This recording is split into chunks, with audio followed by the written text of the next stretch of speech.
आपके कुरान में ये लिखा हुआ है और हमारे धर्म में भी लिखा हुआ है, लेकिन हम धर्म की पालना नहीं करते। ये लिखा हुआ है भाई कि आप खाना खा लिया और खाना खा के आप मस्ती से सो गए और मैं पड़ोस में मैं हूँ आप, और आपने मेरी साथ संभाल नहीं ली, तो आपका हज कबूल नहीं होगा, आपको मक्का मदीना जाने की जरूरत नहीं। और मैं गरीब हूँ और मेरे 2 वक्त की रोटी नहीं है और आप करोड़पति हो और आप खाना खाने से पहले मुझे खिला रहे हो, तो आपको हज जाने की भी जरूरत नहीं है, हज जाने की जरूरत भी नहीं है। और हज करके आ गए पड़ोसी भूखा है, तो आपका हज कबूल नहीं होगा।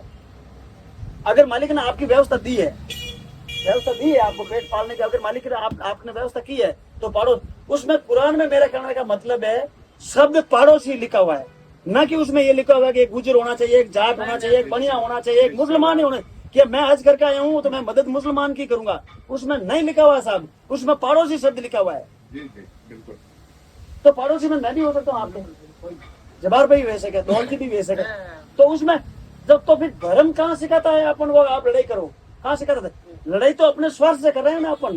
धर्म कभी नहीं कर, धर्म तो ये कहता है आप जितना प्रेम हो, प्रेम की ताकत को इस दुनिया के पास कोई तंत्र मंत्र विद्या तंत्र कुछ नहीं है जो आप बाहर तोड़ सको।